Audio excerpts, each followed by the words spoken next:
pagkatapos husgahan, lumipas ang maraming panahon. Tama pala si Aristotle!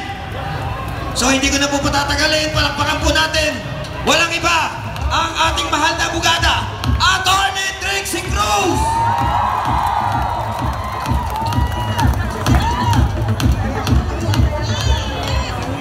Magandang gabi po sa inyong lahat. Magandang gabi sa ating mga kapulisan. Mahal namin kayo. Alam namin na ginagawa ninyo, trabaho ninyo. Alam namin din na kinikilala nyo na lahat tayo Pilipino, lahat tayo pumapasa ilalim sa saligang batas.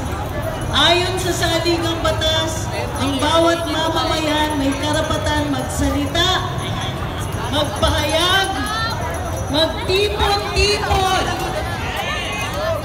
ng mapayapa, and to petition for redress of grievances. Ibig sabihin, maaari nating itulog ang ating mga hinanaig. Ang dami nating hinanaig. Unang-una na, 17 days na po. 17 days simula nung nawala sa atin si Tatay Digong. 17 days tayo, hindi niya kapiling, 17 days tayo, walang sinasandalan.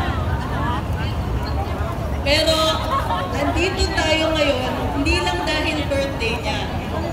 Pero para ipaalala kung sa mga nakatira sa tabing Pasig, na naaalala natin ang turo sa atin na bahagi tayo ng isang sambayanang may mga karapatan sa ilalim ng saligang batas.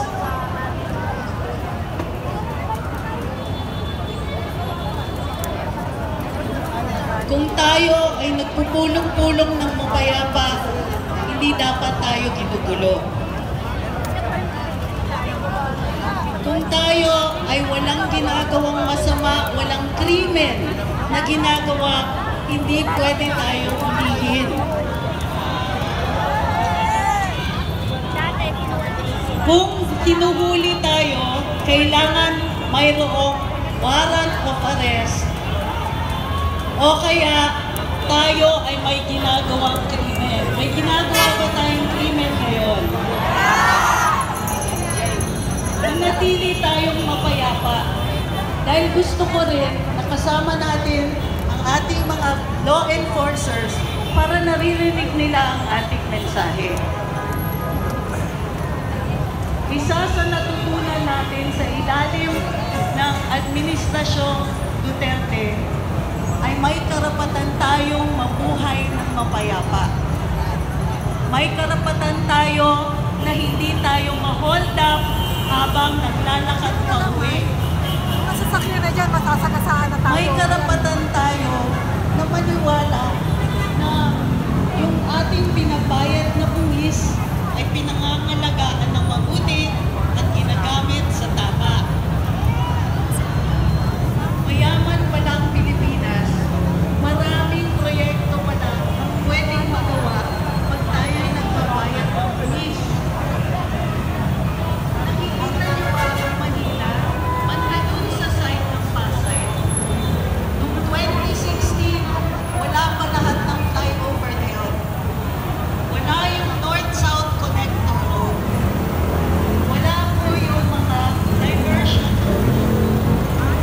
Hindi inabot ng 6 na taon na tapos yun at nagbago ang mukha na Manila at Pasay. Nangyari yan sa buong Kapuluan. Nagpunta ako sa Sulu. Kasi ako lumaki. Nagawa yung circumferential road ng Sulu. Sa isla ng Sulu. Yung dati tinatakuan ng Abu Sayyaf na wala. Overnight halos nawala yung street.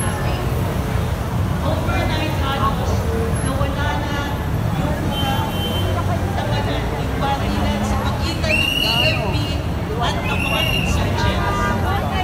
Simple lang.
zero billing.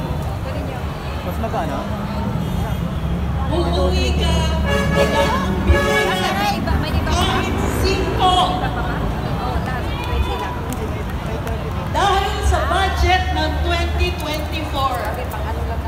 kahit yung mga 4Ps, hindi na po nakakaranas ng libreng gamot o pagpapagamot.